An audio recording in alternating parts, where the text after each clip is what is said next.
านีวิทยุกระจายเสียงแห่งประเทศไทยจังหวัดเชียงใหม่ AM 1476 กิโลเฮิรตซ์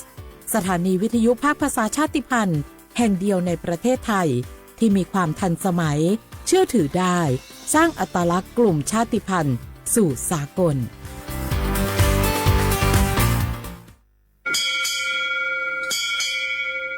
โอโบดะจ้าโอมิชเปอร์เมืองสุงคาบอกว่าย้อจงโอดูธรรมาสถานีวิทยุภาษาชาติพันธุ์แห่งเดียวในประเทศไทยทันสมัยเชื่อถือได้แล้วพบกันที่สวทเชียงใหม่ AM 1476 กิโลเฮิรตซ์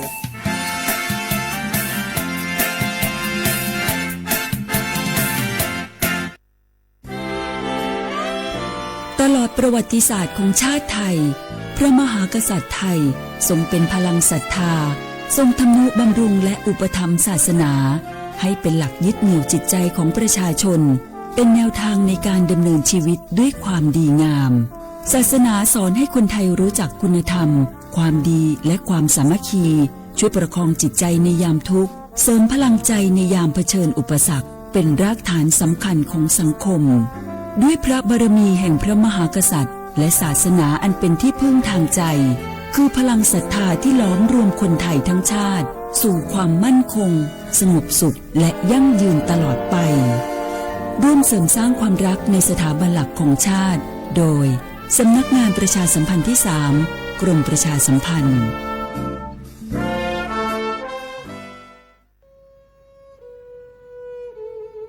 ทูลทเวศทั้งแผ่นดินมิเหือดสิ้น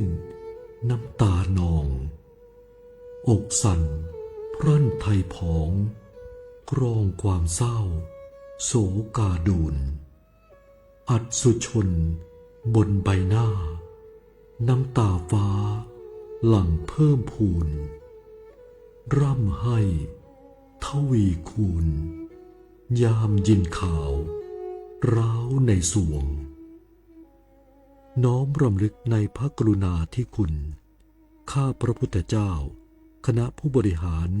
ข้าราชการและเจ้าหน้าที่สถานีวิทยุกระจายเสียงแห่งประเทศไทยกรมประชาสัมพันธ์สารคดีแสงเพชรส่องล่าเจ้าฟ้าพัชรกิติยาภาตอนยุติธรรมนำสุขในฐานะที่ทรงสำเร็จการศึกษาด้านกฎหมายและทรงเป็นอัยการสมเด็จพระเจ้าลูกเธอเจ้าฟ้าพัชรกิติยาภานเรนทิราเทพยวดีกรมหลวงราชสารินีสิริพัฒน์มหาวชรราชธิดาทรงให้ความสำคัญกับหลักการความยุติธรรมเป็นอย่างยิ่งทรงมุ่งมั่นที่จะพัฒนาวงการกฎหมายให้เป็นที่พึ่งของประชาชนโดยเฉพาะอย่างยิ่งผู้ได้โอกาสให้เข้าถึงกระบวนการยุติธรรมได้อย่างเท่าเทียมทรงใช้ความรู้ความสามารถอย่างเต็มที่ในการให้คำแนะนำทางกฎหมายแก่ผู้ที่ต้องการความช่วยเหลือทรงเป็นผู้ผลักดันให้เกิดโครงการกำลังใจในเรือนจำซึ่งเป็นการเปลี่ยนแปลงทัศนคติของสังคมต่อผู้ต้องขังหญิงและเด็กติดผู้ต้องขังทรงเห็นว่าผู้คนเหล่านี้ควรได้รับโอกาสในการเริ่มต้นชีวิตใหม่และไม่ควรถูกตีตราจากสังคมทรงริเริ่มโครงการและผลักดันให้เกิดการปรับปรุงกฎหมายหลายฉบับเพื่อให้สอดคล้องกับสถานการณ์ของสังคม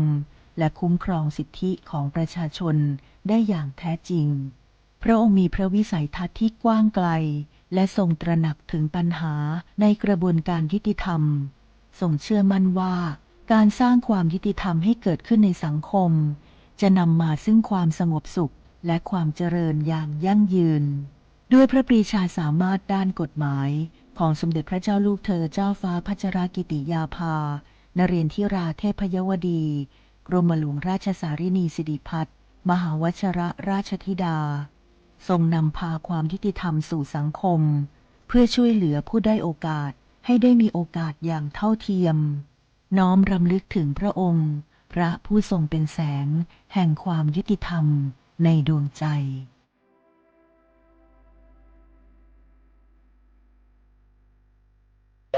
เมื่อโชคชะตากำหนดให้หญิงผู้บริสุทธิ์กำเนิดขึ้นจากปฐมบทแห่งความรักอันยิ่งใหญ่ การพลัดพรากการต่อสู้ และบทพิสูจน์ความจริง ร่วมสัมผัสเรื่องราวแห่งความรัก ความเสียสละ และการแสดงอันวิจิตรงดงามของมหากาพย์รามเกียรติ์ในการแสดงโขนมูลนิธิส่งเสริมศิลปาชีพตอนสีดาในวันที่ 5 พฤศจิกายน ถึง 10 ธันวาคมนี้ ณ ศูนย์วัฒนธรรมแห่งประเทศไทย เปิดจองบัตรแล้ววันนี้ที่ไทยทิกเก็ตเมเจอร์ ทุกครั้งที่ใช้สิทธิบัตรทองหรือบัตร 30 บาท อย่าลืมพกบัตรประชาชนเพื่อยืนยันการใช้สิทธิ ไม่ว่าจะไปรักษารับบริการป้องกันโรคหรือบริการอื่นๆสำหรับเด็กเล็กที่ยังไม่มีบัตรประชาชนใช้ใบเกิดแสดงคู่กับบัตรประชาชนของผู้ปกครองง่ายสะดวกรักษาได้ทันทีสอบถามเพิ่มเติมได้ที่สายด่วนสปสช1330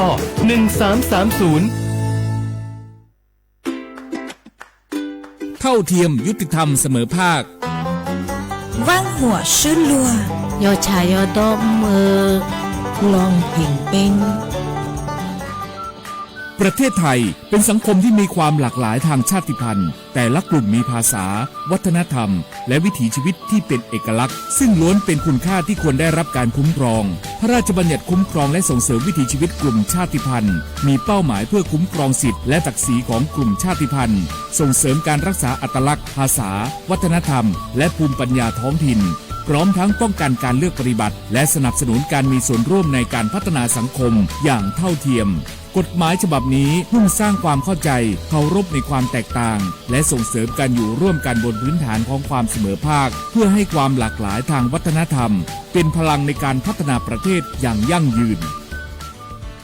ดื้อหยอกผักแก้เหล่าซาตึผัดโดผัดชิเหล่าซาบาที่วิจวิออกคโลอาเชื่อที่เลี้ยงโง่ประสานสืบค้นติดตามข้อมูลเพิ่มเติมที่ศูนย์มนุษยวิทยาสิรินธรองค์การมหาชนกระทรวงวัฒนธรรม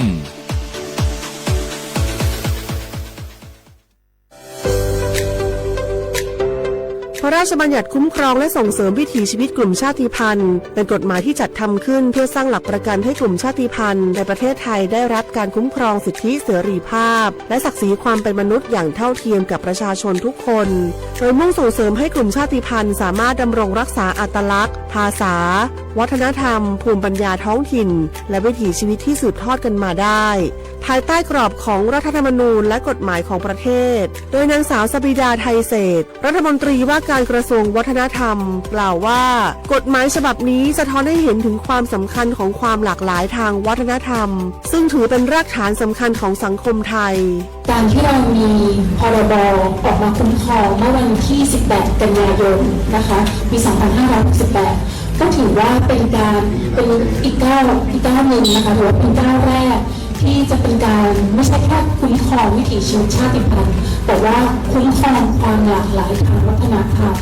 ซึ่งจะทำยังไงให้ทุกท่านนี้สามารถอยู่ร่วมกันในสังคมได้อย่างเท่าเทียมโดยคำนึงถึงศักดิ์ศรีความเป็นมนุษย์ก็ถือว่าจะมีอีกหนึ่งเครื่องมือในการที่จะปกป้องสิทธิต่างๆและทำให้ทุกท่านนั้นสามารถเข้าถึงสิทธิขั้นพื้นฐานประเทศไทยเป็นสังคมที่ประกอบด้วยประชาชนจากหลากหลายกลุ่มชาติพันธุ์เช่นกะเหรี่ยงม้งลาหูลีซูอาคาและอีกหลายกลุ่มที่มีประวัติศาสตร์ภาษาและวัฒนธรรมเป็นเอกลักษณ์ในอดีตกลุ่มชาติพันธุ์จำนวนไม่น้อยประสบปัญหาการเข้าถึงสิทธิขั้นพื้นฐานการเลือกปฏิบัติหรือข้อจำกัดในการดำรงวิถีชีวิตดั้งเดิมกฎหมายฉบับนี้จึงมีเป้าหมายในการสร้างกลไกที่ช่วยลดความเหลื่อมล้ำส่งเสริมการมีส่วนร่วมและเปิดโอกาสให้กลุ่มชาติพันธุ์มีบทบาทในการกำหนดแนวทางการพัฒนาที่สอดคล้องกับบริบทของตนเองสาระสำคัญของพระราชบัญญัติประกอบด้วยการคุ้มครองสิทธิของกลุ่มชาติพันธุ์ในการรักษาและสืบทอดภาษาประเพณีศิลปะวัฒนธรรมความเชื่อและภูมิปัญญาท้องถิ่นการส่งเสริมการศึกษาที่คำนึงถึงอัตลักษณ์ทางวัฒนธรรมการป้องกันการเลือกปฏิบัติด้วยเหตุแห่งความเป็นกลุ่มชาติพันธุ์ตลอดจนการจัดตั้งคณะกรรมการและกลไกต่างๆเพื่อกำหนดนโยบายติดตามผลและประสานความร่วมมือระหว่างหน่วยงานของรัฐองค์กรปกครองส่วนท้องถิ่นภาคประชาชนและผู้แทนกลุ่มชาติพันธุ์นอกจากนี้ยังเปิดโอกาสให้มีการกำหนดพื้นที่คุ้มครองวิถีชีวิตกลุ่มชาติพันธุ์ในบางพื้นที่เพื่อสนับสนุนการอนุรักษ์วิถีชีวิตและการจัดการทรัพยากรตามหลักเกณฑ์ที่กฎหมายกำหนดประโยชน์ของกฎหมายฉบับนี้คือการสร้างความเสมอภาคและลดการเลือกปฏิบัติในสังคมส่งเสริมการอนุรักษ์ความหลากหลายทางวัฒนธรรมและสนับสนุนให้ภูมิปัญญาท้องถิ่นได้รับการสืบทอดสู่คนรุ่นใหม่ นอกจากนี้การมีส่วนร่วมของกลุ่มชาติพันธุ์ในการกำหนดนโยบายและการพัฒนาพื้นที่ยังช่วยให้การดำเนินงานของภาครัฐมีความเหมาะสมกับบริบทของแต่ละชุมชนมากยิ่งขึ้นส่งผลให้เกิดการพัฒนาที่สมดุลและยั่งยืนทั้งในด้านเศรษฐกิจสังคมและสิ่งแวดล้อมนำไปสู่สังคมที่เปิดกว้างมีความเข้าใจซึ่งกันและกันและเคารพความแตกต่างของทุกกลุ่มคนอย่างยั่งยืนสนับสนุนโดยศูนย์มนุษยวิทยาสิริธรองค์การมหาชนกระทรวงวัฒนธรรม www.sac.or.th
花งาฮามาซา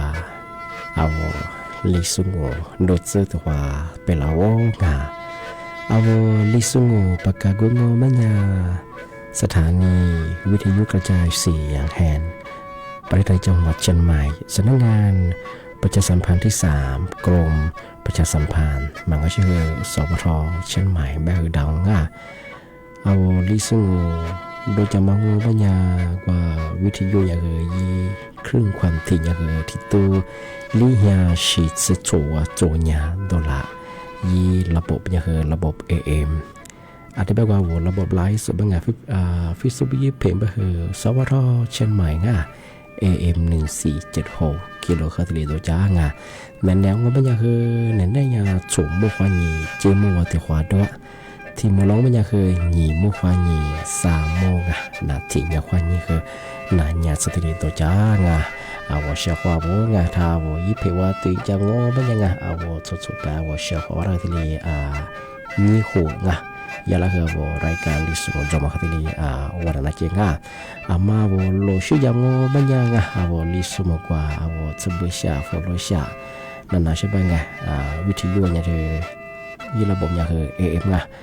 ว่าโลคุณเนี่ยคือมาสับคือวิทยุที่นั่นนะงะอธิบายว่าคือที่นั่นนะอธิบายว่าถ้าว่าฟิบัวคือไงที่นี่ตัวนี้เป็นไงผู้ชายแบบนี้ไงที่ว่าสุดๆแพ้ว่านี่เราจะมาจีอกัวปลาส่วนอย่างนั้นที่นี่หูไง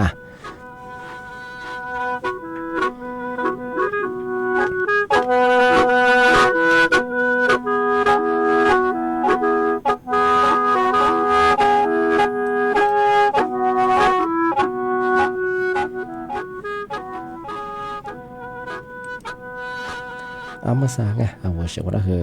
อาจีบ่มีมากกว่าตะขวาทะเลกันนางทำมาไม่ได้ว่าเชื่อเขาว่ามากกว่าตีฝรั่งเบกว่ายีเวลายีจีติกมันลบงมเวลายีเบเพราะว่าฝึกงานเบนี่มีความฝึกอะไรบ้างอาจีบ่มีมากกว่าตะวันนั้นเรื่องชอบ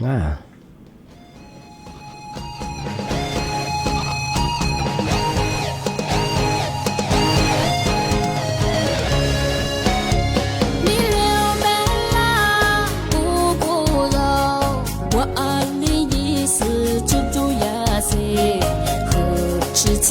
然我的马的歌，是都阿卡我的路的歌，我做嘛呀是都我不老我知道，不带我花我马苦，不是要我不老，为着你过是嘛闹。我知。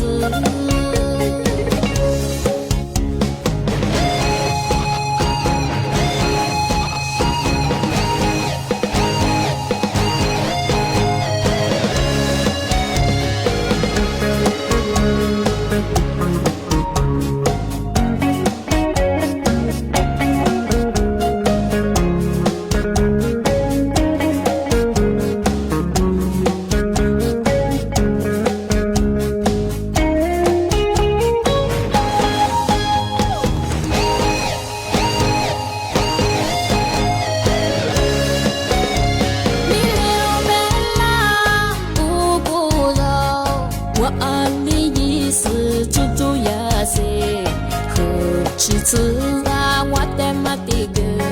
是都阿卡我的路的歌，我做嘛呀是都我不老我知道，不带我花么马苦，不是要我不老，为着你过是嘛闹。我知，带我花么马苦，不是要我不老，为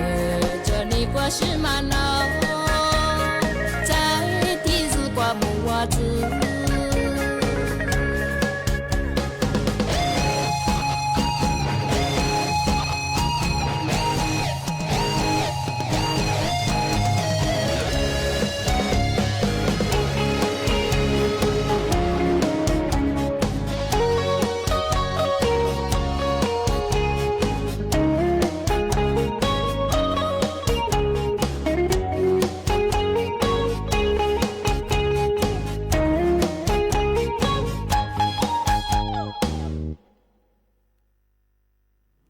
ที่นี่งาที่มาจะเชื่องาพอเชื่อว่างาจะมาปีมากงาอาทิเสตาจีนเชมังโง่มันยังไงมาอย่างสำนักงานกรมอุตุนิยมวิทยา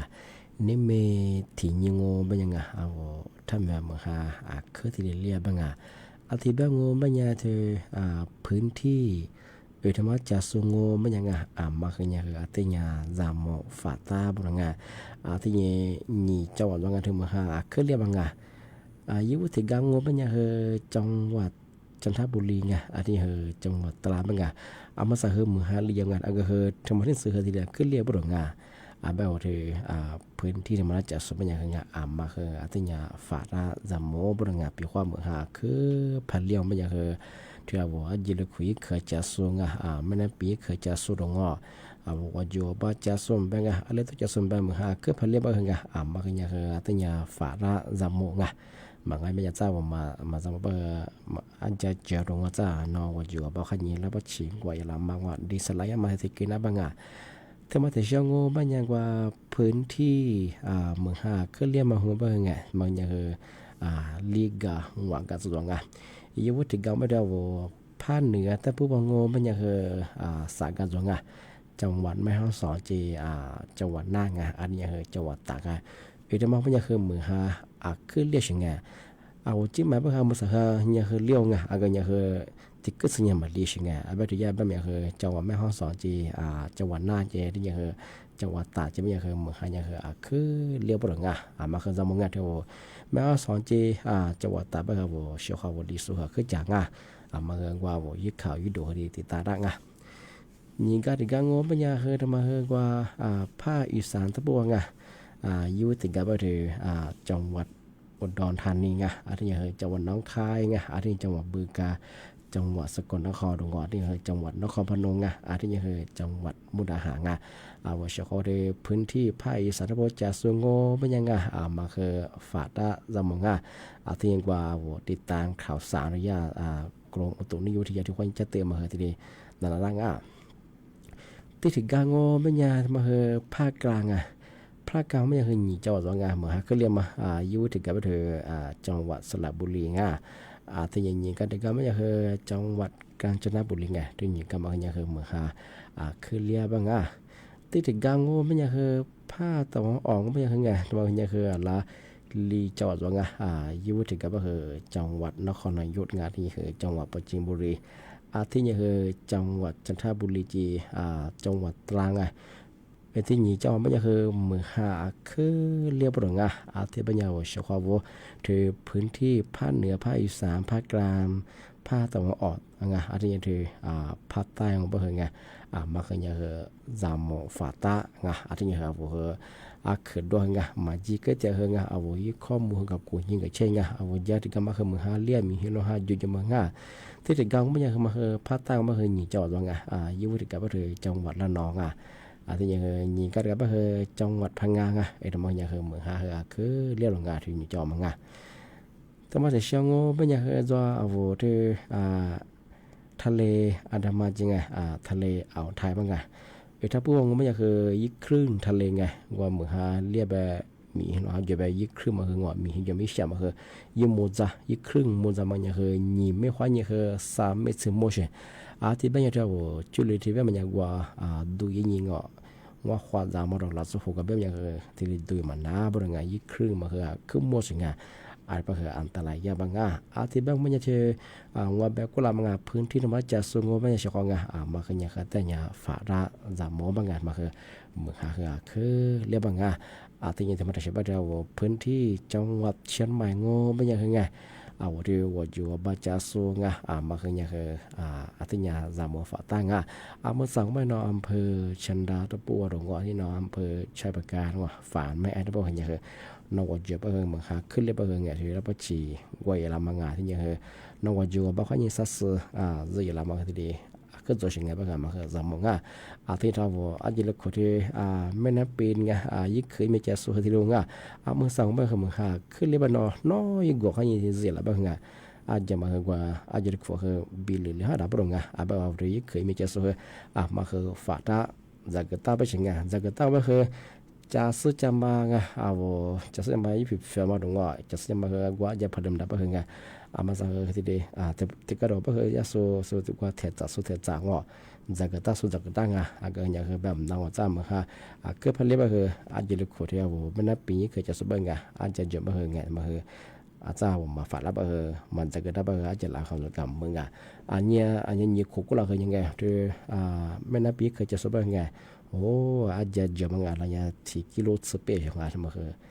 เนี่ยถือว่ากูลองอันแบบเขาที่สิ่งที่คนมาคือเนี่ยคือแบบนางอาจจะมาก็พันเรียบคืออาจจะมีอะไรบ้างงอาจจะมากกว่าอาจจะดูว่าบิลแบบยี่เคยมีเยอะมากไงน้ำตุยมาที่กินได้ไงมาคือจำหมดคือจะเจอมาก็มาคือไงมากกว่ายี่ข่าวยี่ดูเฮรีติดตาได้ไงปีว่าไม่ได้ปีว่ายี่อาจจะมาในฮอตสเปรย์แบบสถิติประกาศแจ้งเตือนอย่างที่นี่ชอบว่าไงจะมาเถอะเชื่อเฮงจีกว่ากฎหมายที่ว่าปูว่ามาเจยี่วุสุมแบบยี่วุสุมแบบไงกฎหมายได้ประช่วงบางอย่างไงยี่โทมาคืออะไรฮอตสวรรค์บางอย่างถึงมาปีมาที่สุดจริงจังเมื่อใส่เห็นยังงูบางอย่างก็รัฐบาลคืออย่างที่เข้มงวดยังไงว่าปูแต่งยี่ว่าสุรกับฟุยบางอย่างมาสับไปยึดเขาคือด้วยช่วงไงอันบางอย่างมาสัญญาคือทิ้งให้ไปเสียบางอย่างคือปู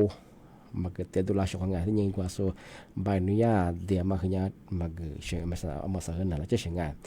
ชิบเริ่มมาสัญญาคือยึดเขาคือด้วยกันที่ปูแต่ยิ่งกว่าคุยให้ยี่ฟูว่าที่สถานที่ยี่กับฟ้ามาคือไงมาสัญญายึดดูให้เขาคือด้วยไงบางอย่างรัฐบาลยาคือที่ปูตะปูมาคือยาที่เหลือคือเนี่ยเข้มงวดยังไงที่แบบงมันยังไงยูวุสุงมันยังไง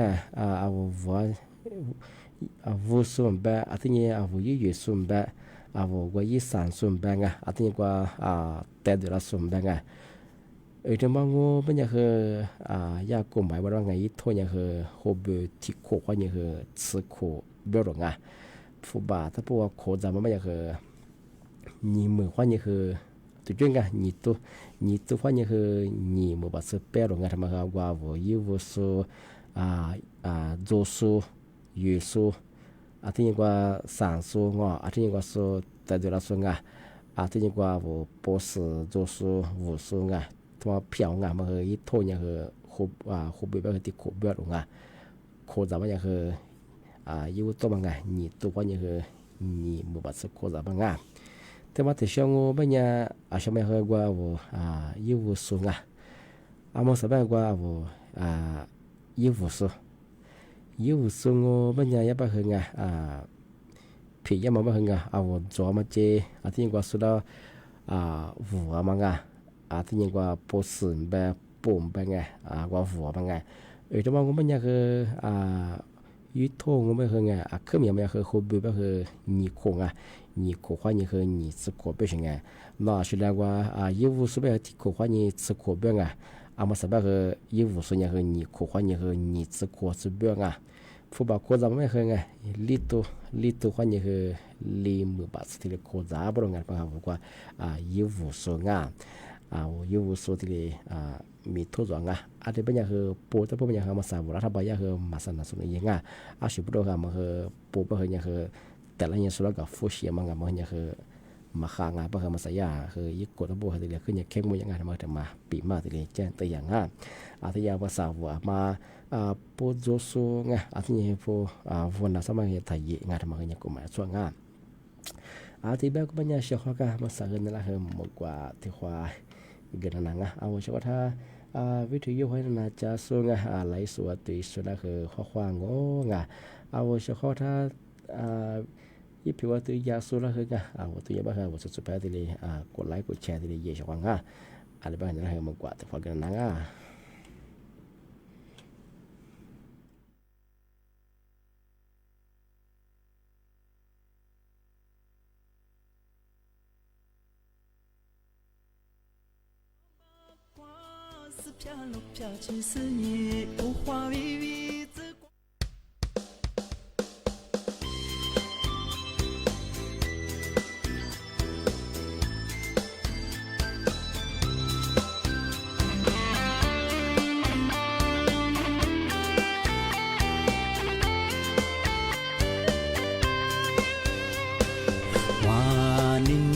你是几几肉，努阿次在带里你暖呀，马的咱喵喵比我老爹，浮华没脸呀一浪哦，哇你那嘛你是几几肉，肉提嘛提没挂掉阿咪。你是奴走啊，是你逃下，浮华没领呀一浪哦。我记王八瓜是飘路飘起是你，浮华微微只光我一浪哦。阿次在带你呀，你妈是死我老天，浮华没亮呀，你让我你才一浪哦。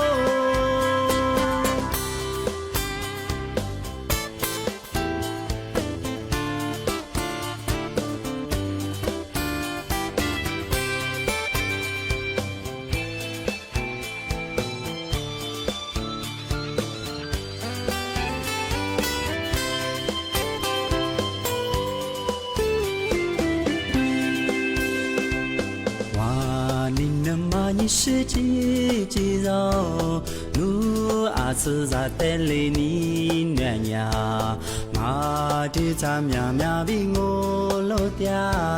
浮华没脸呀一浪哦，哇你那嘛你是几几肉，肉提嘛提没挂掉阿咪，你是奴肉啊是你逃下。浮华没领呀一浪哦，我记王八瓜是飘路飘起是你，浮华微微只光我一浪哦，阿次在带你呀，你妈是死我老天，浮华没亮呀，你让我你才一浪哦，我记王八瓜是飘路飘起是你，浮华微微。只光我一浪哦，阿次在带你呀，你妈是死我老天，浮华没亮呀，你让我你才一浪哦。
丝瓜，我谁家之子，只找我喝酒，我都中了你，是怕你嘞，我被你砸楼砸大炸掉，我的瓜做着嘛做，没这丝瓜，我谁家之子，只找我和你，鸟比都完美，是怕你嘞，我被你砸楼砸大炸掉，我的瓜做着嘛做，我算你娘，我这丝瓜呗。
tí gì ngà thì mà thể sống ở bên ngà chỉ là qua avo po tam po hơi thuộc nhà bị màu ngà yêu vô số yêu vô số ngà yêuมีความผิด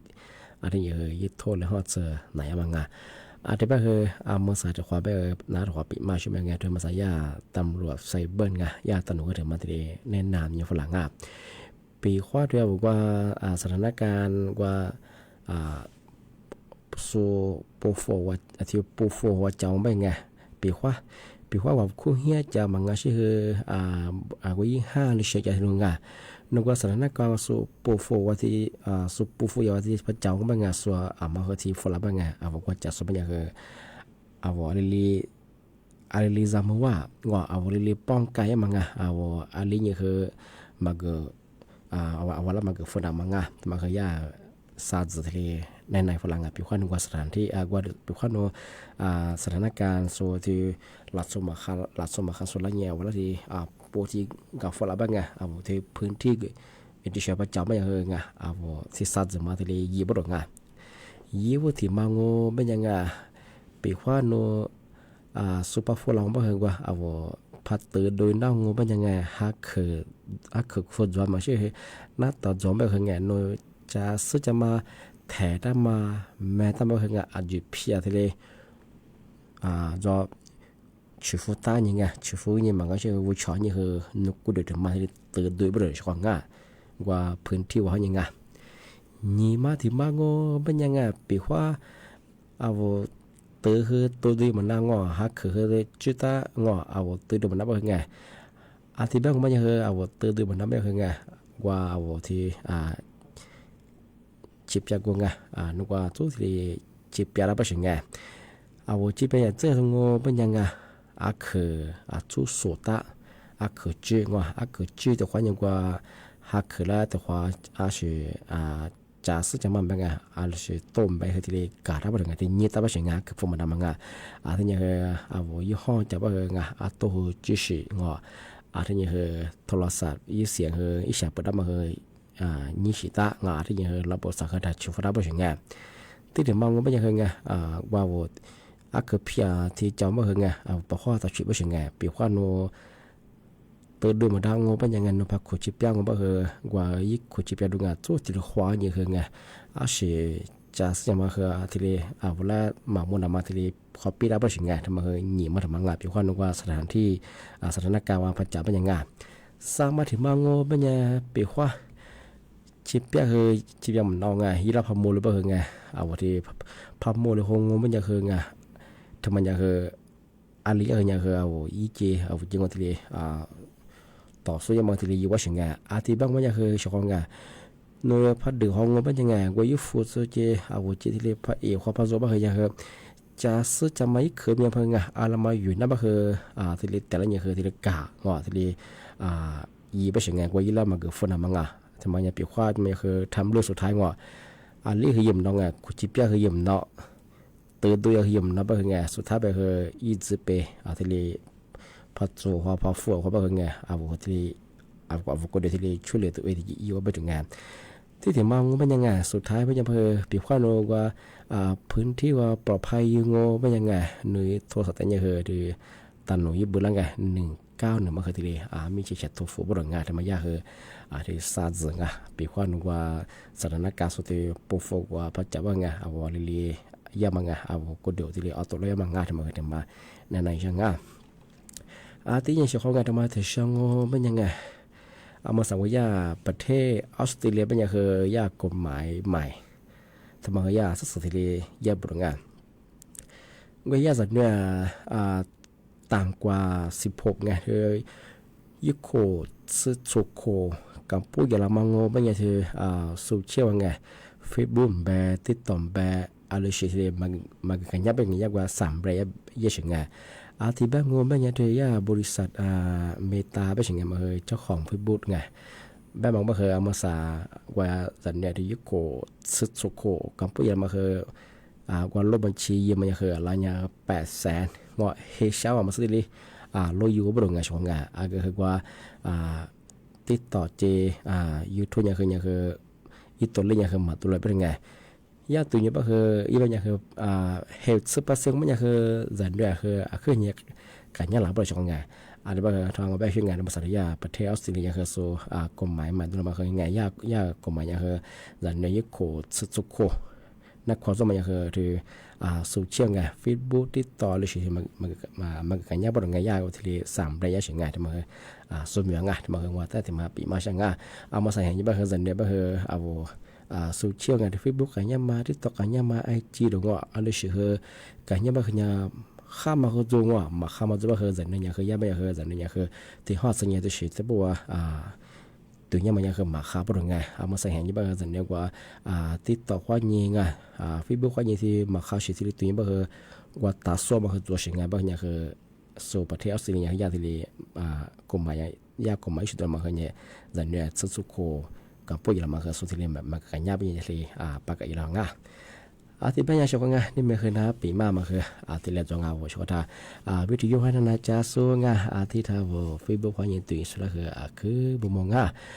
ที่เป็นคือนะปีมาคือที่เรียนจงที่เป็นคืออะไรกันลิสูที่ถือความดูแบบคือไงเนี่ยเป็นคือชุ่มความยินจิ้มโมถือความดูไงที่มูลล้อมันยังคือหนีโมความยินซาโมงนาทีเนี่ยความยินคือนาเนี่ย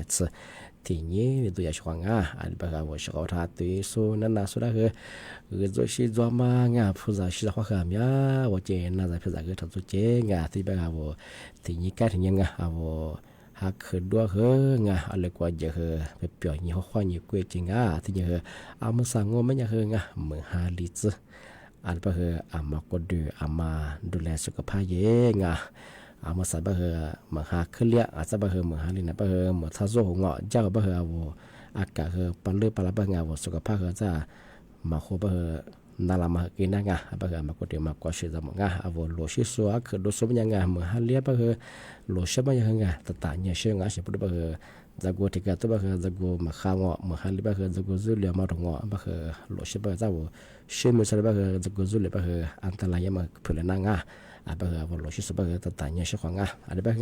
ที่ติดความมันเลยความวันชาวทานนาสุดาตีสุดาคือทัศน์เนี่ยเต้างคือบุญเขาว่าสวัสดีครับ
没都带多拉多，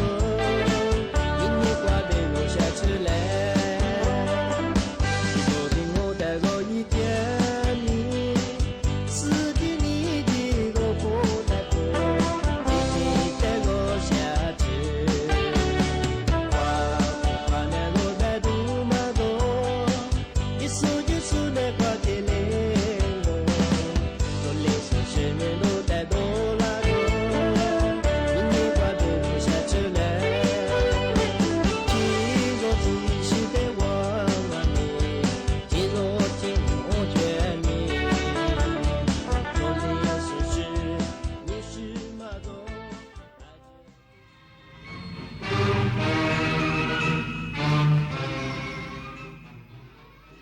รับฟังข่าวต้นชั่วโมง 15 นาฬิกากับคณิษฐา